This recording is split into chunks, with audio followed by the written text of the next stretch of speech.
Hello and welcome to Frontline for Times Radio. I'm James Hanson, and today's guest is Major General Chip Chapman, a former British military advisor to US Central Command who's served for 33 years in the armed forces. He's also a respected commentator on geopolitics and security and is the author of the book Notes from a Small Military. General Chapman, always a pleasure. Welcome back to Frontline. Lovely to be here again, James. Now, we're going to come on to events in the Middle East in due course, but I just wanted to start by talking about the war in Ukraine. How would you describe the phase of the war that we're currently in? Well, it's a slow grinding process still. I think we're back to the Russian proverb of the chicken pecks grain by grain. I think the Ukrainians have stabilized things really in Luhansk, the limited offensive towards Kupiansk. Kharkiv, similar picture there. So the only place where really there is some very limited Russian success is in the Donetsk Oblast, particularly that's where the Russian main effort is. Now, the main effort in military terms is where you seek to have a decision and where you apply your most resources. And it seems there that they have developed a salient. If you go into a map, it looks pretty big. If you come out from the map, it looks pretty small. And I think that's the point, that we're not really seeing anything which is the equivalent of blitzkrieg. Indeed, you might really call this Krieg, which is slow war, not lightning war as in blitzkrieg. And the reason for that is, although they're applying really limited resources to this, the days of the operational maneuver groups, large maneuver forces, which we faced in Germany in Three Shock Army in the Soviet Union, have gone. The days of really the opening period of this war with the battalion tactical groups have gone, and we're almost like small bands of determined men with limited offensives. So the scale of all these offensives is going nowhere fast. Now, if we look at this in particularly towards what seems to be the ultimate objective there, or interim objective in Donetsk, which is Povrovsk, the first major objective they see on the way to that is a place called Selyudo. Now, that is 10 kilometers from the line of contact at the moment. It is another 21 kilometers beyond that to Povrovsk. That's 32 kilometers, give or take, 20 miles. They've never achieved any of that sort of operational tempo, movement, and capture for a long, long time. So the notion of a breakthrough is not credible. The notion of gains, incremental, slow gains, is probably credible. And that's why we're seeing most of the engagements along that sort of line of axis, northwest of the sector of Avdiivka, involving Chasiv Yar, Krasnorovka, and that's really the line where most of the operation is. The point of the salient at the moment is at a place called Ochoretina. We'll see what develops from that. But I was last speaking to you, James, 6 weeks ago, and really the change from 6 weeks ago to now is micro. So these are micro gains. This is glacial progress. And you've got to ask yourself why that is. The first reason is that this is a very transparent battlefield. The days when you can hide and do these big maneuvers are gone. The transparency of this battlefield means that you can be seen with first-person drones, and the unmanned aerial systems mean that you can be hit. So that's the first thing. The second thing is that we're now seeing more of an equalization of the battlefield, particularly in the ammunition coming to Ukraine forces, and somewhat so in the manpower stakes as well. We haven't quite got over the problem yet of the glide bombs, but things are beginning to equalize for the Ukrainians on the Donetsk side. So preserving the people of Ukraine is more important than preserving a piece of ground. So not that they're giving ground up willingly, but none of this is of operational significance at the moment. Of course, one of the big developments this week is the arrival of the F-16s. According to US officials, that the first delivery has now been sent to Ukraine. We'll wait and see how they are deployed. We've spoken a lot about them on Frontline this week, and the general consensus from our experts seems to be, and I wonder whether you agree with this, that yes, they will have an impact, but because of the numbers that Ukraine has, or more to the point, the numbers that they don't have, it won't be a game changer. Is that your assessment?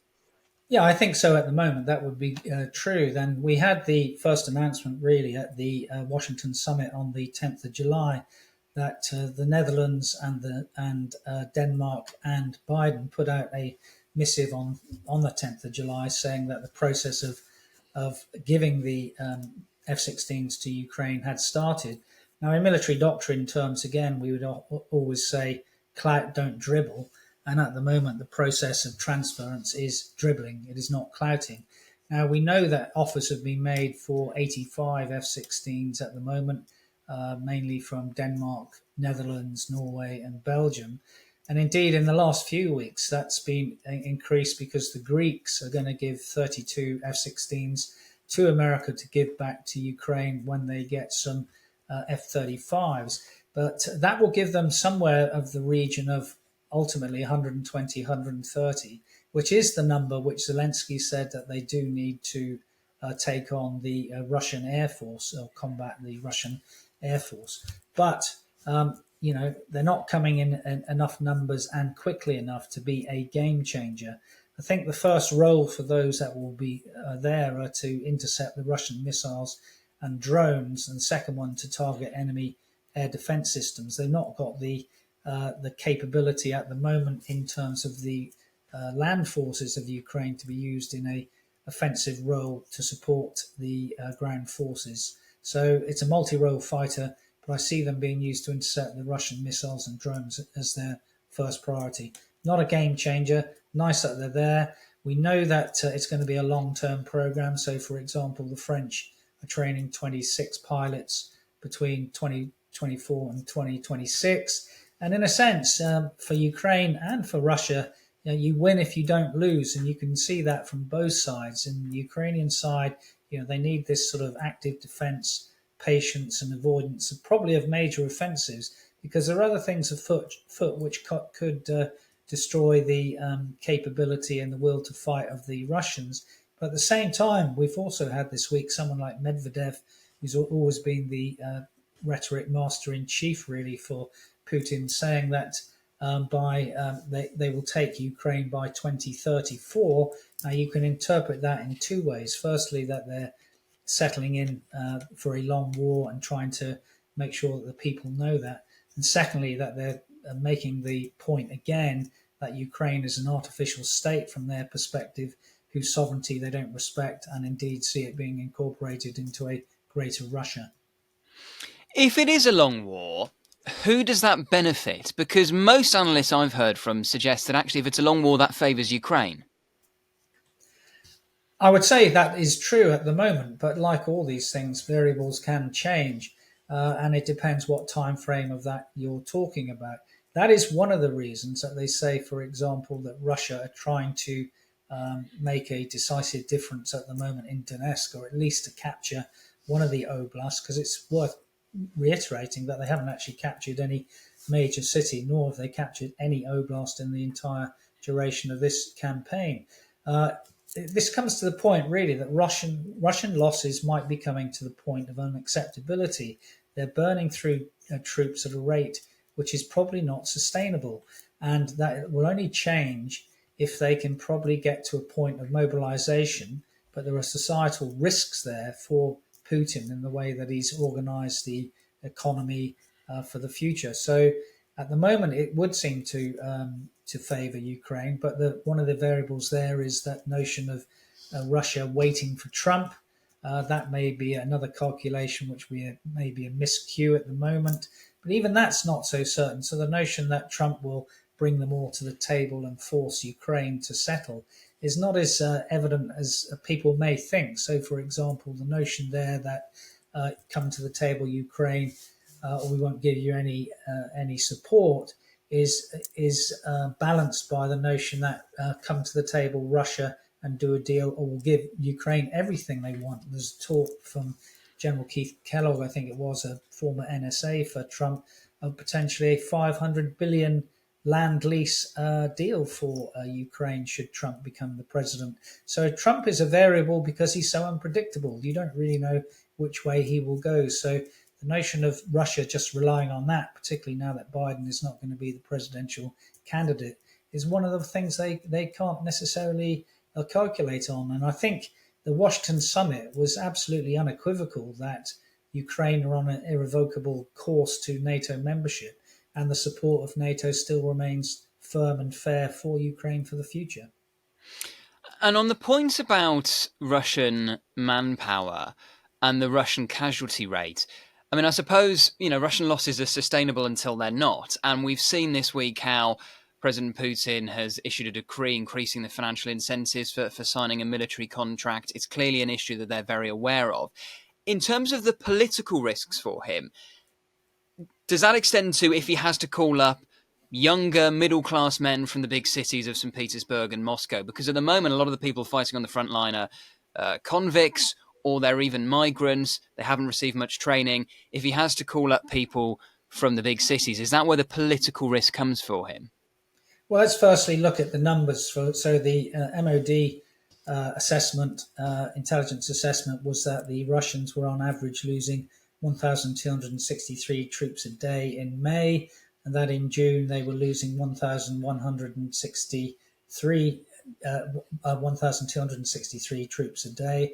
And on the last 2 days of July, the Ukrainian intelligence indicated that on the 30th of July, that Russia lost 1,060 troops, and on the 31st of July, they lost 1,370 troops. That is a burn rate which is unsustainable.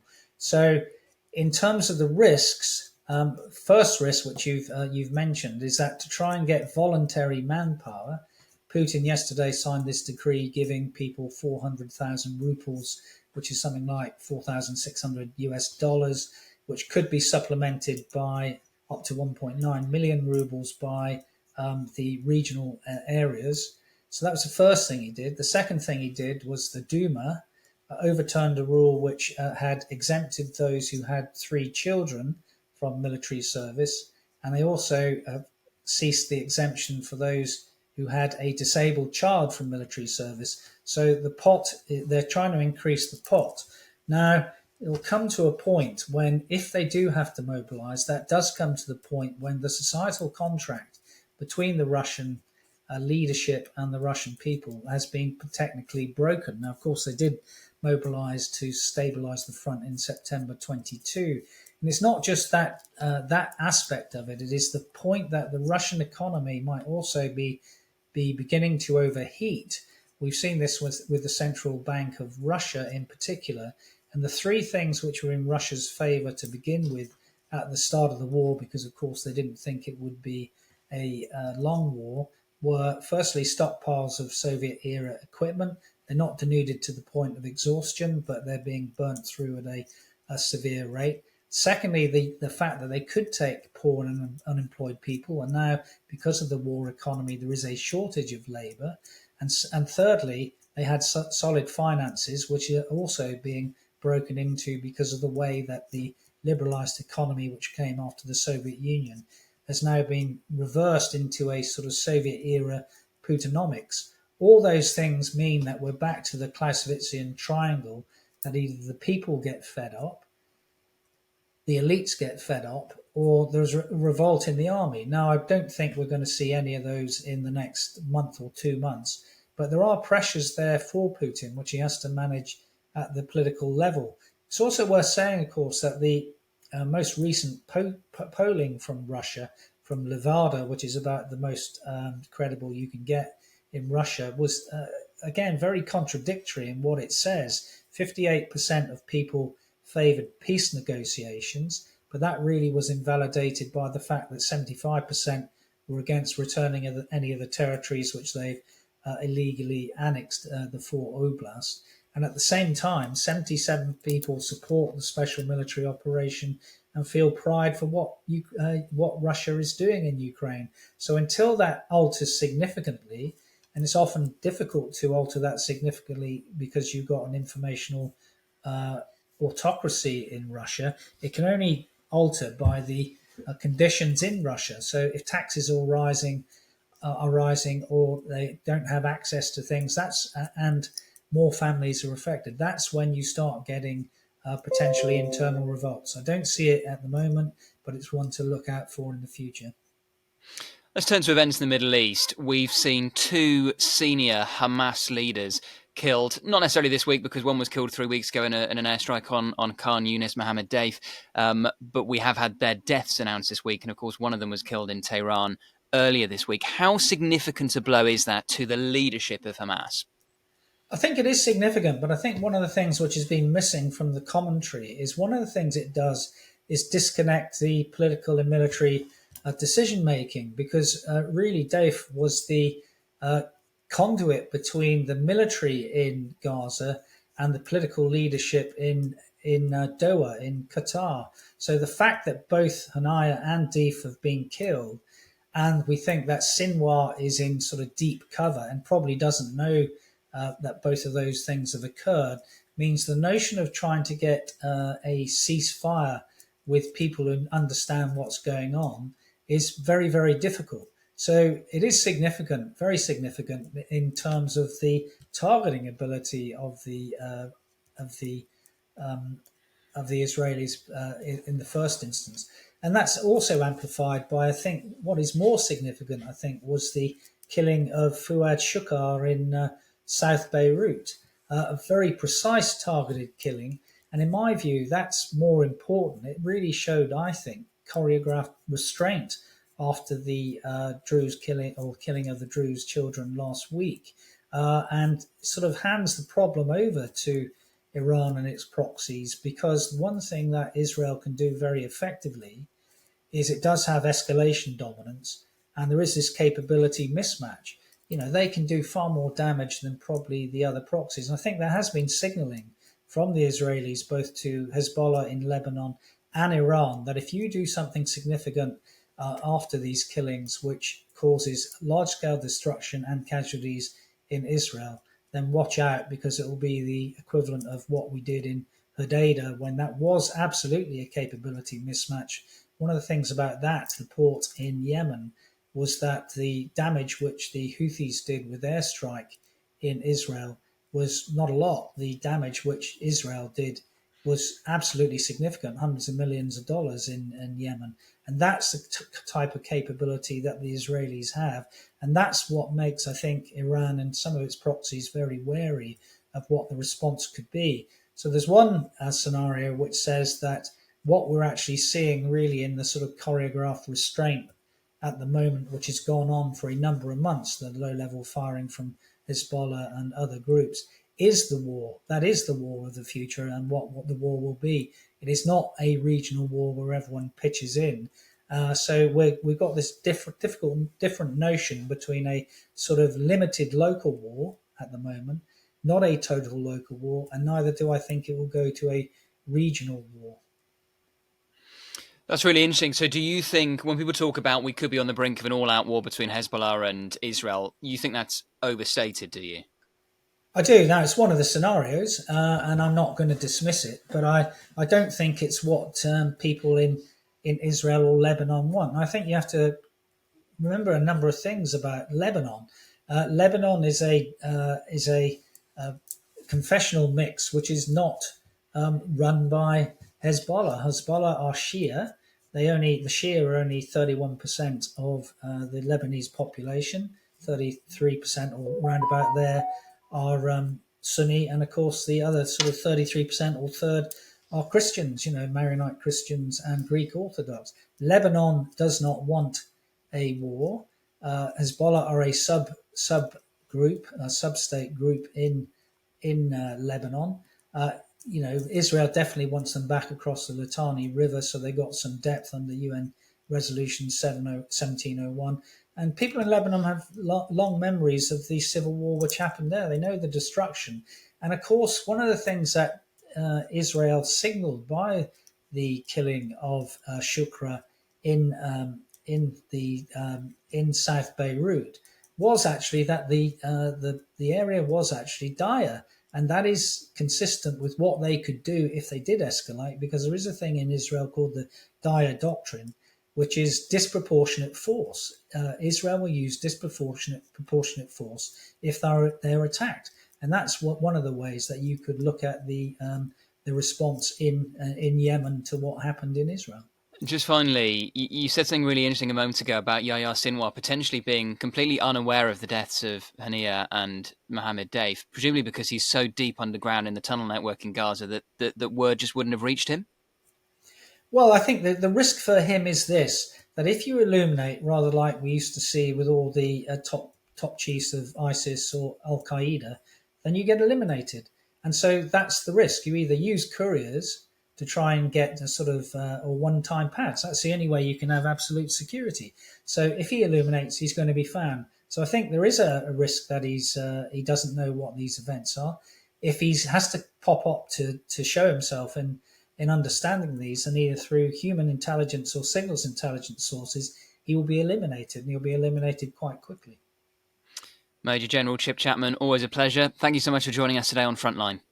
Thank you, James.